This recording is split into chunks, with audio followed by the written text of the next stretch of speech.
चलिए प्रश्न की ओर चलते हैं। प्रश्न कहता है एक स्कूटर को 10% लाभ पर 13,200 रुपया में बेचा गया, तो स्कूटर का क्रय मूल्य ज्ञात करें। है ना, हम लोग क्या करते हैं, स्कूटर का क्रय मूल्य हम लोग इसको एक्स मान लेते हैं, एक्स रुपीज माना। अब कहता है 10% लाभ पर 13,200 रुपया में बेच दिया, है ना। प्रश्नानुसार लिखते हैं यहां पर। प्रश्नानुसार का मतलब है जो प्रोसीजर कहता है उसको हम लोग क्या करेंगे, फॉलो करते हैं। यानी एक्स है क्रय मूल्य, 10% लाभ हो गया, यानी 100 प्लस 10/100 हो गया लाभ। कितना हो गया विक्रय मूल्य, 13,200 रुपया। यही कहता है ना, बहुत सिंपल सा कैलकुलेशन है। चलते एक्स बराबर क्या हो जाएगा, 13,200 गुना 100 बटे क्या हो गया, 110 हो गया, है ना। ये क्या हो गया, 0 0 कैंसिल हो गया, 11 इकाई 11 दूना 22, और ये हमारा हो गया 1200, है ना। 1200 गुना 10 हो गया,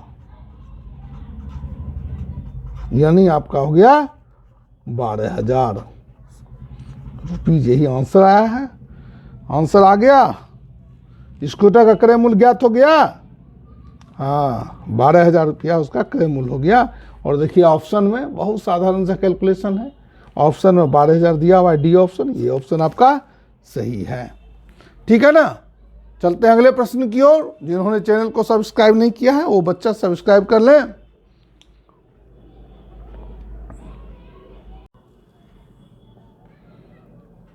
चलिए प्रश्न की ओर चलते हैं। प्रश्न है एक घोड़े को 10% हानि पर बेचा गया, यदि घोड़े का विक्रय मूल्य 4,950 रुपया हो तो उसका क्रय मूल्य ज्ञात करें। देखिए यहां पर 10% हानि पर विक्रय मूल्य है, कितना है, 4,950 रुपया। तो हमको क्रय मूल्य ज्ञात करना है। लिखते हैं माना कि क्रय मूल्य कितना है, एक्स रुपीज, है ना। तो x इंटू 10% हानि कहता है, यानी 100 माइनस 10 बटे 100, यही विक्रय मूल्य हो गया, बराबर कितना है, 4,950। तो x का वैल्यू क्या निकलेगा, x बराबर हो गया 4,950 गुना 100 बटे 90, है ना। क्या हो गया, बहुत आसान है, 0 0 कैंसिल हो गया। ये क्या हो जाएगा, 9 5 45, 9 5 45 और 0 यहाँ आ गया, यानी 550 हो गया, यानी 5500 हो गया रुपीज। यही आपका आंसर आ गया। ये आ गया आपका घोड़े का क्रय मूल्य 5500 रुपया, है ना। बहुत साधारण सा कैलकुलेशन है ना। और हम देख रहे हैं कि हम लोग प्रोसीजर फॉलो करते हैं तो आंसर आराम से चला आता है। देखिए ऑप्शन डी जो है आपका ठीक है ना। यही ऑप्शन आपका सही है। चलते हैं अगले प्रश्न की ओर। चलिए प्रश्न कहता है मनीष ने 2,50,000 रुपया का एक पुराना घर खरीदा एवं उसके मरम्मत पर 12,500 रुपया खर्च किया और उसे महेश को 10% लाभ पर बेच दिया, तो महेश को उसके लिए कितनी रकम चुकानी होगी, है ना। मनीष ने क्या किया, 2,50,000 रुपया में पुराना घर खरीदा और मरम्मत पर कितना खर्च किया, 12,500 रुपया, है ना। तो वास्तविक मूल्य क्या हो गया, है ना, जो खरीदा और जो मरम्मत किया दोनों को जोड़ देंगे तो घर का वास्तविक मूल्य क्या हो गया, घर का वास्तविक मूल्य, है ना, ये बराबर हो गया 2,50,000 और प्लस 12,500, है ना। कितना हो गया, 2,62,500 रुपीज। ये आपका वास्तविक मूल्य हो गया। महेश को 10% लाभ पर बेच दिया, है ना। तो 10% लाभ पर घर का विक्रय मूल्य कितना हो गया? 10% लाभ पर विक्रय मूल्य कितना हो गया? 2,62,500 गुने 110/100। बहुत सिंपल सा कैलकुलेशन है, आप देख रहे हैं, है ना। क्या हो गया हमारा? ये 2 जीरो कैंसिल, ये भी 2 जीरो कैंसिल हो गया, है ना। कहने का मतलब है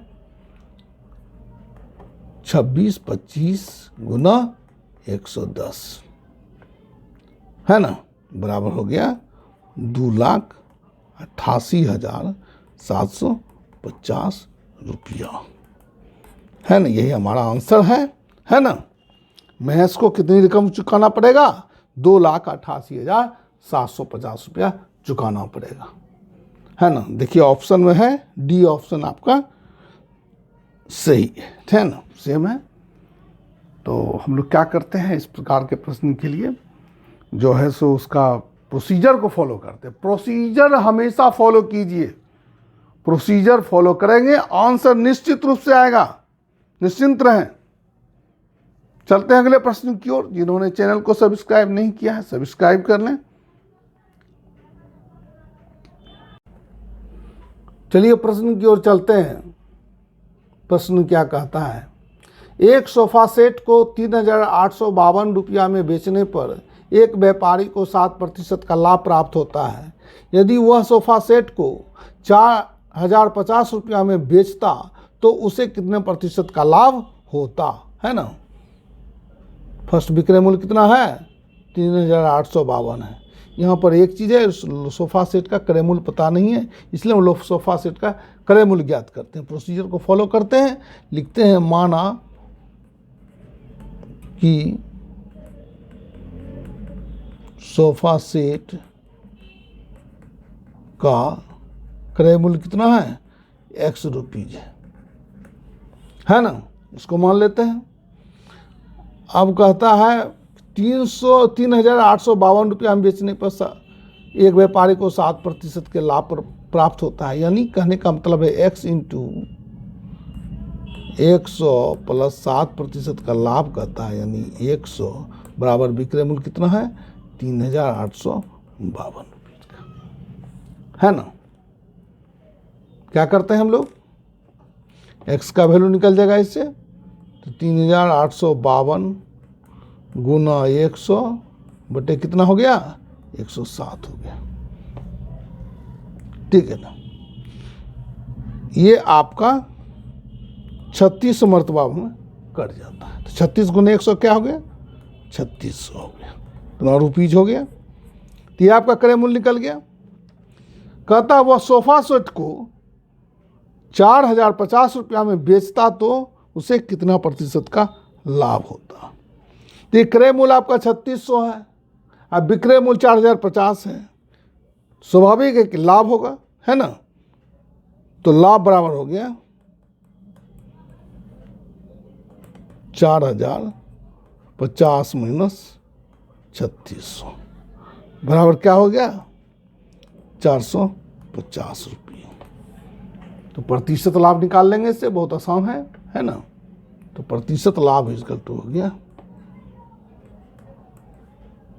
450 बटे 3600 गुना 100। बहुत साधारण सा कैलकुलेशन। ये 2 जीरो दोनों चला जाएगा, है ना।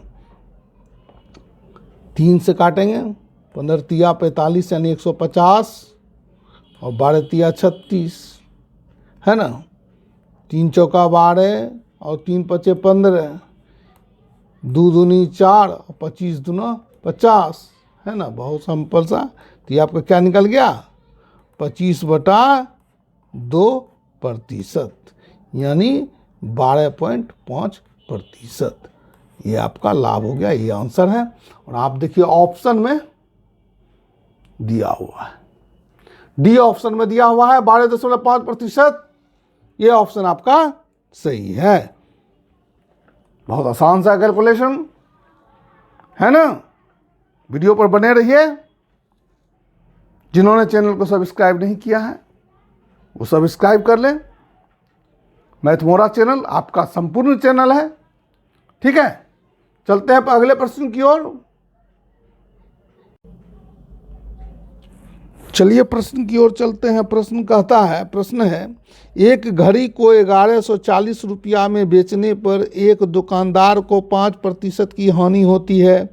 घड़ी को कितने रुपये में बेचा जाए कि 5% का लाभ हो। यहाँ पर एक चीज हम लोग क्या देखते हैं, क्रय मूल्य पता नहीं है ना।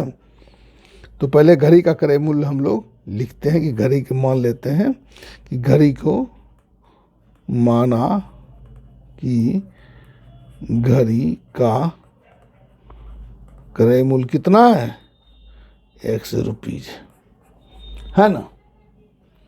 इसके बाद कहता है 1140 रुपया में बेचने पर दुकानदार को 5% की हानि होती है ना। तो लिखते हैं x इंटू हानि 5% है, यानी 100 माइनस 5/100 बराबर 1140 है ना। निकल गया विक्रय मूल्य के बराबर।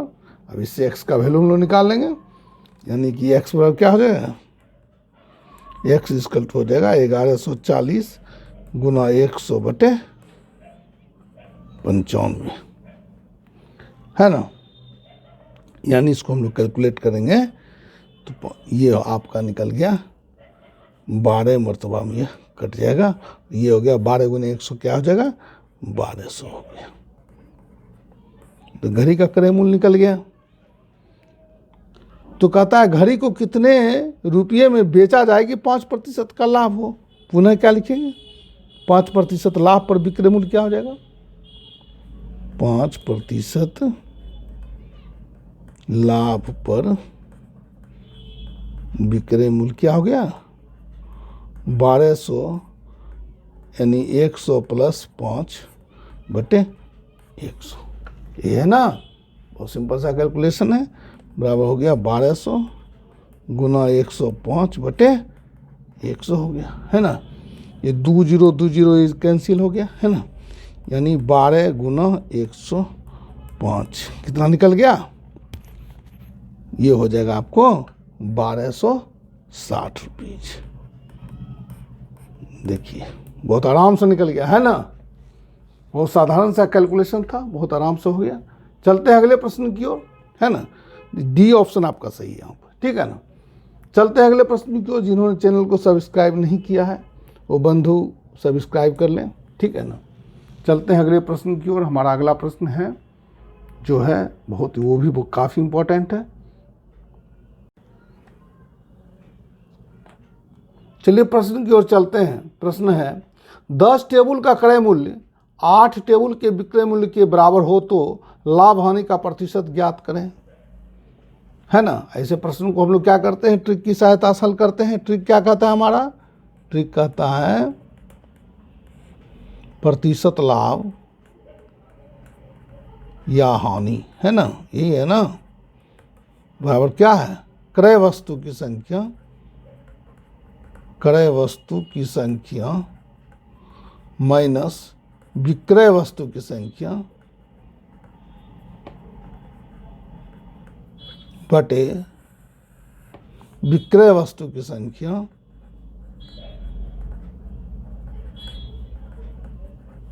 गुना 100, है ना। बहुत साधारण सा ट्रिक है। लाभ और हानि दोनों लिखे हैं, इसलिए लिखे हैं कि अगर हमारा आंसर पॉजिटिव आएगा तो लाभ होगा, यदि हमारा आंसर नेगेटिव आएगा तो क्या होगा, हानि होगा, है ना। क्रय वस्तु की संख्या क्या है, 10 है। 10 टेबल का क्रय मूल्य कहता है, तो क्रय वस्तु की संख्या हमारा 10 हो गया, है ना। और विक्रय वस्तु की संख्या कितना है, विक्रय वस्तु की संख्या 8 है, बटे 8 हो गया और गुना 100 हो गया, ठीक है। ये हमारा आ गया 2/8 गुना 100, पॉजिटिव में आ रहा है।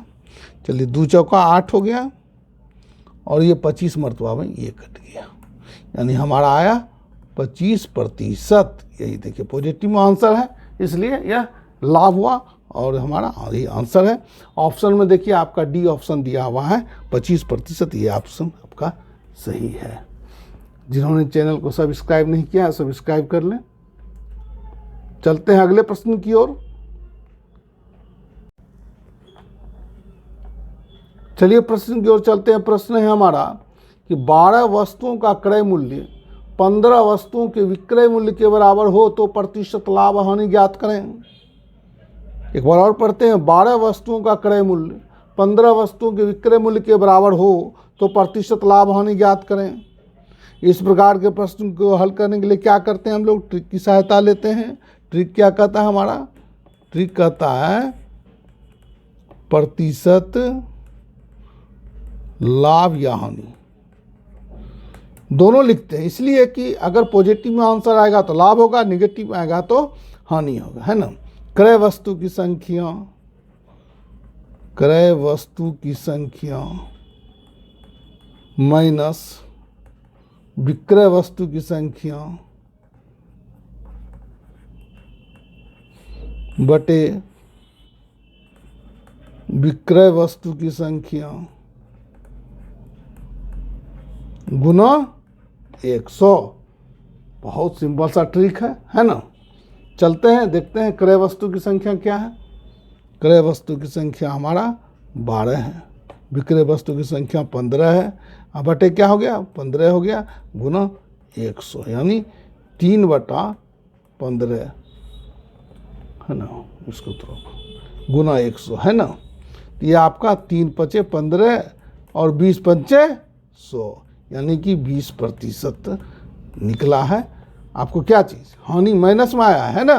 देखिए 12 - 15 क्या जाएगा, -3 होगा, इसे -3 यहाँ पर लिख दीजिए, है ना। तो ये आपका आ गया -20% की हानि, है ना। चूँकि नेगेटिव में आंसर आ रहा है इसलिए 20% की हानि हो गया। बहुत साधारण सा है, ट्रिक है, उसको याद रखिए। बहुत ही जानदार ट्रिक है एवं शानदार ट्रिक है, आपको एग्जाम में बहुत काम आएगा, है ना।